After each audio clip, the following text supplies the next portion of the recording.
مولانا سردار احمد صاحب رحمتullah علیہ کے پاس نا ایک بوڑھی اماں اپنا بیٹا چھوڑ گئی.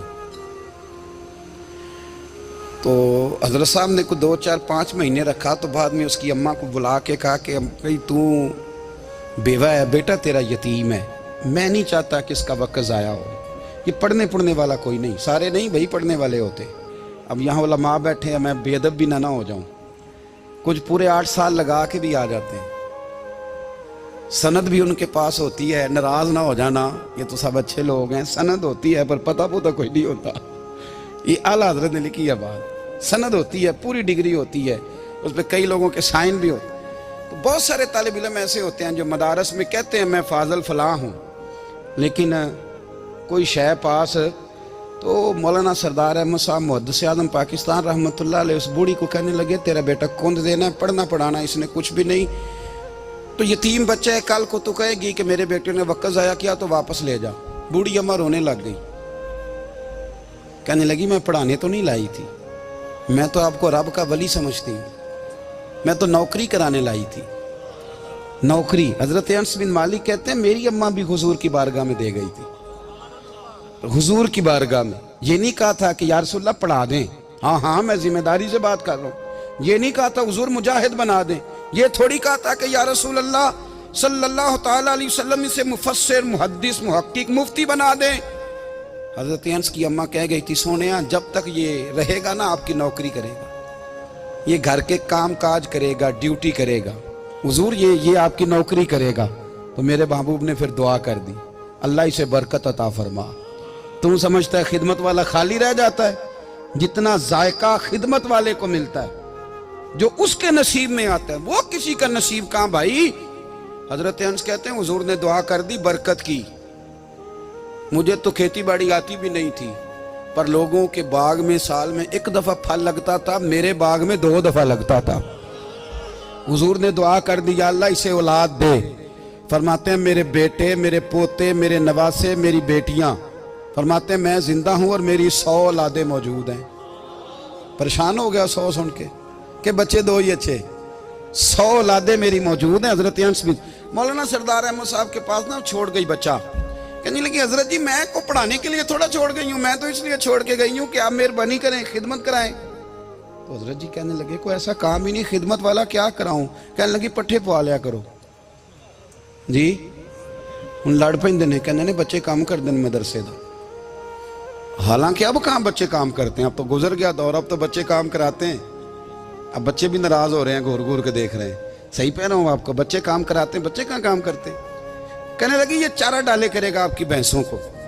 تو حضرت نے اس کو کہا کہ بی بی چارہ میری بھینسوں کو ڈالنے کے لیے میں نے بندہ رکھا ہوا ہے، تو جا لے جا. کہنے لگی ہاتھ باندھ کے حضور مہربانی کریں رکھ لیں، چارہ ڈالے گا. اور پتر توجہ سے چارہ ڈالنا حضرت کی بھینسوں کو. رونے لگی. حضرت نے رکھ لیا، مہینے کا خرچہ بھی دیتے. شام کو نا وہ سارا دن کام کرتا، شام کو آ کے پیروں میں بھی بیٹھ جاتا. حضرت جی لائیں تیل تھوڑا سا، پیر نہ دبا دوں.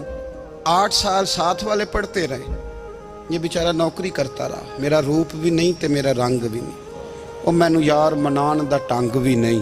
کبھی کبھی نا حضرت بلال حبشی فارغ ہوتے نا تو نبی پاک کی بارگاہ میں عرض کرتے حضور کوئی کام تو نہیں، سارے ہو گئے، حضور جاؤں ذرا. چلے جاتے. ایک دن سلمان فارسی کہنے لگے یا رسول اللہ یہ بلال کہاں جاتا ہے؟ فرمایا جا دیکھ کے تو آ. حضرت سلمان واپس آئے تو آ کے رونے لگے. کہنے لگے سونیا جب یہاں سے جاتا ہے نا تو جا کے سیدہ فاطمہ کی چکی پیسنی شروع کر دیتا، بی بی صاحبہ کے کام کرنے لگتا ہے. گھر میں جا کے اسنین کی ڈیوٹی کرتا ہے، وہاں بھی کام یہاں بھی کام. وہ چارہ ڈالتا رہا، اس نے چارہ ڈالا. حضرت محدث اعظم کی بھینسوں کو دستار فضیلت کا وقت آ گیا، سارے پگڑیاں سجا کے آ گئے. آج دستار ہوگی. یہ نہ پیچھے ہو کے بیٹھ گیا، چونکہ پڑھا ہی نہیں تھا تو دستار کا ہے کہ دستار تو اس کی جو پڑھے گا. ہم نے تو پڑھا ہی نہیں، ہم نے تو یار پڑھا، گھر پڑھا، ڈیوٹی کری. حضرت محدث اعظم رحمتullah علیہ کے ہاں جب اعلان ہونے لگا نا کہ اب دستار ہوگی تو حضرت نے پہلا اعلان اس کا فرمایا. تو مجھے والا بندہ کپڑے بھی کدی کدی بدلتا ہے نا. وہ کہتا ہے جس حال میں بھی تھا میں پلٹ کے دیکھنے لگا کہ پڑھا پڑھایا تو ہے، کوئی شے نہیں. یہ ماجرا کیا ہے؟ پیچھے سے اٹھ کے آئے تو کہتے ہیں باقیوں کی دستار کسی عالم نے کی, کسی صوفی نے کی, لیکن یہ بھینسوں کو چارہ ڈالنے والا جب آیا تو محدث اعظم نے فرمایا پگڑی کے بال کو کوئی ہاتھ نہ لگائے, یہ ساری دستار میں نے کرنی ہے. اور فرماتے ہیں حضرت بال بھی دیتے جاتے تھے اور آنسو بھی بہاتے جاتے تھے, ماتھا بھی چومتے تھے اور فرماتے تھے دستار کے بعد چلا تو نہیں جائے گا یار, مجھے تو عبادت بھی نہیں رہ گئی, مجھے تو چابیوں کو بھی نہیں پتا کون سی کہاں رہتی ہے, جائے گا تو نہیں تو رو پڑا, کہنے لگا سوڑیا جائے تو وہ جس کے پلے کچھ ہے ہو, آتا جاتا تو ہے کچھ نہیں, مجھے کس نے رکھنا ہے, میں نے کہاں جانا ہے, ادھر کہاں تو ادھر ہی رہوں گا. وہ اس طالب علم کے سارے استاد بھائی کہتے ہیں اس نے دستار کرائی, پڑھا پڑھایا کچھ نہیں, پر جو مسئلہ اڑ جاتا تھا نا, وہ جو اڑ جاتا تھا نا, وہ جا کے اس سے پوچھتے تھے تو کتابیں کھولنے کی ضرورت نہیں پڑتی تھی. حضرت بلال حبشی کبھی سپاہ سالار بنے تھے کسی جنگ میں, کسی صوبے کے گورنر بنے ہوں, بولو تو صحیح یار. ان کا تعارف کیا تھا؟ نبی کریم کے غلام. حضور کے نا جو ذاتی معاملات تھے نا, 20 انصاری نوجوان تھے جو ہر وقت نبی پاک کے پاس کھڑے رہتے تھے کہ حضور کو حکم کریں, 20, اور 34 سے لے کر 40 تک غلام ہر وقت حضور کی بارگاہ میں رہتے. حضرت بلال حضور کے ذاتی معاملات کی خدمت کرتے تھے.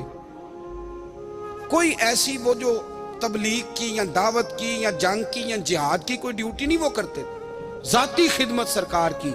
حضرت عمر فاروق وہ شخص ہیں کہ جنہوں نے کبھی کسی بندے کو خاطر میں نہیں لائے ہو, لیکن جب حضرت بلال آتے تھے نا تو جناب عمر اٹھ کے کھڑے ہوتے تھے, کرسی چھوڑتے تھے اور پھر ایک نعرہ لگاتے تھے, کہتے تھے یا بلال انت سیدنا, بلال تو ہمارا سردار ہے یار, تو ہمارا. یعنی عشق کا ذوق پورا کرنا انہیں بھی آتا تھا. اس لیے میرا مشورہ ہے, میری رائے ہے, اور جو میرا حکم ماننے والے ہیں ان کے لیے میرا حکم ہے کہ ذوق نہ کبھی بھی خراب کرنا, کبھی بھی نہ ذوق نہ خراب کرنا, اپنا لطف. میں نے کئی دفعہ, میں پہلی دفعہ مدینہ شریف حاضر ہوا تو ایک بابا جی میرے آگے آگے تھے, تو ان کو نا دھکے مار رہا تھا. وہ سامنے کھڑے ہوتے ہیں نا, اللہ خیر فرمائے, اپنی اپنی ڈیوٹی ہے نا, ان کی بھی ایک ڈیوٹی ہے نا جی. تو وہ دھکے مار رہا تھا تو بابا اسے کہہ رہا تھا تیری خیر ہوئے پہرے دارا, روزے دی جالی چوم لین دے. انہیں پھر دھکا ماریا تو پھر ان کہا تیری خیر ہوئے پہرے دارا. میں نے, وہ بالکل ان پڑھ بابا جی تھے, پر مجھے انہوں نے بہت بڑی بات سمجھا دی, میں نے ان سے بڑا سیکھا, منبر پہ ذکر کر رہا ہوں. وہ تیسری دفعہ پھر دھکا مارا, تیری خیر ہوئے پہرے دارا, روزے دی جالی. تو بابا جی باہر نکل آئے تو میں بھی پیچھے نکل آیا. تو میں نے کہا بابا جی یہاں کچھ انہوں نے بنگلہ دیشی اور ہندوستانی بھی رکھے ہوئے ہیں, پر یہ تو عربی تھا خالص, انہوں کدوں تہاڈی بھی سمجھ آؤندی سی, تسی پنجابی دا شعر سنائی جا رہے ہو. کہندے پتر مینوں بھی پتہ ہے انہوں نہیں سمجھ آ رہی, پر میں تے اپنا رانجھا پہ راضی کردا سا. مانوں پتہ ہے انہوں کا او یار اسی رانجھا بھی تے راضی کرنا ہے کہ نہیں, کہ ساری زندگی کیلو کال کے جھگڑے میں پڑے رہنا ہے. اے عشق تیرے صدقے جلنے سے چھٹے سستے, جو آگ بجھا دے گی وہ. اور ایک جگہ پہ اعلیٰ حضرت کہتے ہیں جان دے دی وعدہ دیدار پر, ہم نے جان دے دی. خالی اس نے وعدہ کیا تھا کہ آؤں گا, آیا نہیں تھا, پر جان ہم نے پہلے دے دی. تو اس لیے نا ذوق, شوق, پیار, وارفتگی, محبت اساتذہ کے لیے, بزرگوں کے لیے, علماء کے لیے, مشائخ کے لیے, بڑوں کے لیے, نہ ذوق نہ کبھی خراب ہونے پائے. اللہ آپ کو سلامت رکھے. اور کچھ دعائیں میں نے دے دی ہیں, کچھ اللہ جانتا ہے میرے دل میں ہیں, وہ میں دیتا رہتا ہوں. اللہ آپ کو ہمیشہ شاد و آباد فرمائے.